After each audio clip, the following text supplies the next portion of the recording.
Hello, friends. Today we are going to see the very interesting topic prescribed for English compulsory subject, the paper entitled English for Communication. It is prescribed for the Shivaji University Kolhapur's BA Part 1 syllabus. I am Srinivas Pawar, Assistant Professor of English from Basab Desai College, Patan. In the very first module, which is named as Developing Vocabulary, there are four important parts: the prefix, suffix, the synonym, antonym, the two of which we have already seen in the previous two videos. And in this video, we are going to deal with the next two important parts in developing vocabulary, namely problem words and phrasal verbs. So let us see what are problem words. The homonyms can be problematic and confusing. English has homonyms which can be problematic. These words look similar or have the same pronunciation, but their meanings are different and unrelated. So, such words are considered as problem words. They could be confusing. So, let us see the examples of it directly. Air, AIR. Air means the mixture of gases we breathe. The air is polluted, we say. And hair, HEIR. Hair, it is one who inherits. So the son becomes the heir to the property. Heir to the property. Okay, जे वारस वारस म्हणतात मराठीमध्ये त्याला. आणि एअरला हवा. Pronunciation same आहे, पण स्पेलिंग डिफरंट आहे, मीनिंग डिफरंट आहे. Let us move on to the next example. Wind, WIND. The wind is blowing. हवा, हवा वाहत आहे. आणि WIND स्पेलिंग तेच आहे, पण प्रोनाउन्सिएशन डिफरंट आहे. Wind, wind up the clock, wind up the session असं म्हणतो की नाही आपण, म्हणजे गुंडाळणे, पिळणे वगैरे.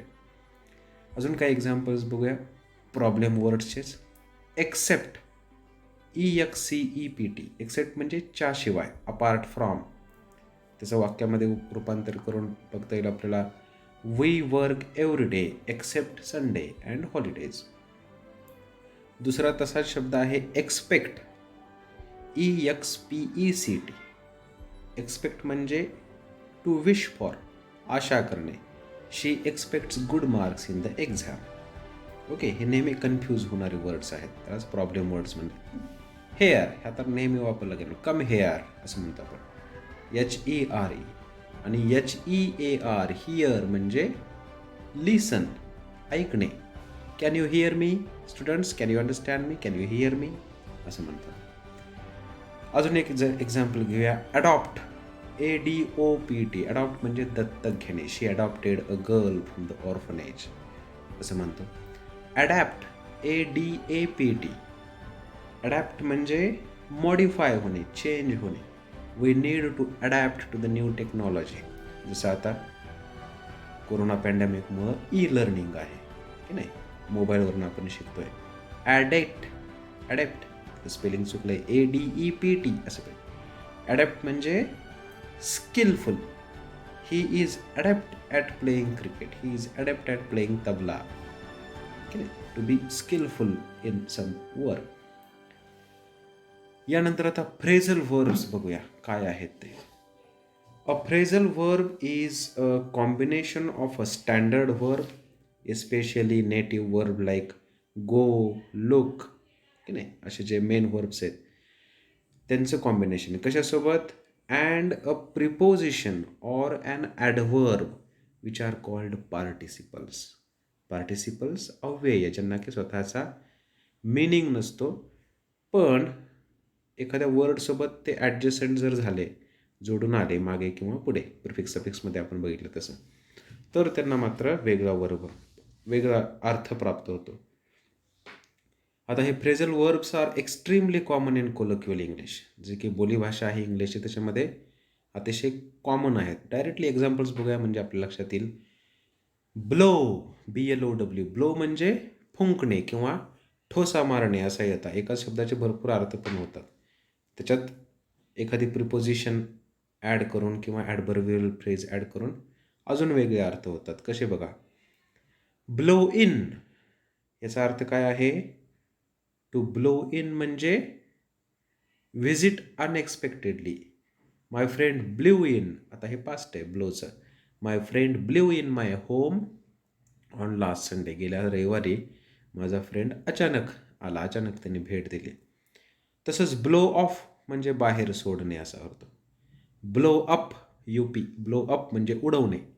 The terrorists have blown up the building असं म्हणतो आपण. ब्लो अप म्हणलं की उडवणे अर्थ होतो. ब्लो ऑफ म्हणलं की बाहेर सोडणे. नुसता ब्लोचे सुद्धा 2-3 अर्थ आहेत. आणि ब्लो इन म्हणलं की अनपेक्षितपणे येणे असं त्याचा अर्थ होता. अजून एक्झाम्पल्स बघूया. कम, आता हा तर एकदम साधा वर्ब आहे. कम म्हणजे येणे, टू अराईव्ह. कम अलॉंग म्हणले की सोबत येणे, टू अकंपनी, सह येणे. I want you to come along, तू माझ्यासोबत यावं असं माझी इच्छा आहे. अजून काही एक्झाम्पल्स बघूया फ्रेझल व्हर्ब्सचेच. हँड बॅक, हँड म्हणजे हात माहिती आहे आपल्याला, पण हँड बॅक म्हणजे टू रिटर्न, वापस देणे, परत देणे. Hand back my money please, माझे पैसे घेतलेले वापस दे. स्टँड अप फॉर, आता 2 याला ॲडव्हर्ब्स लागलेत. स्टँड अप फॉर, स्टँड म्हणजे उभे राहणे, पण स्टँड अप फॉर म्हणजे रक्षण करणे, to defend. One should stand up for truth, सत्याच्या बाजूने उभं राहिलं पाहिजे. आणि last example, put up with. Put म्हणजे ठेवणे, सगळ्यांना माहितीच आहे आपलं, पण पुट अप विथ म्हणजे टॉलरेट, सहन करणे. One should not put up with injustice, म्हणजे अन्यायाचा कुणीही बाजूने उभे राहू नये. One should not put up with, tolerate करू नये, सहन करू नये अन्याय. So hope you have understood. Kindly subscribe my channel. Thank you.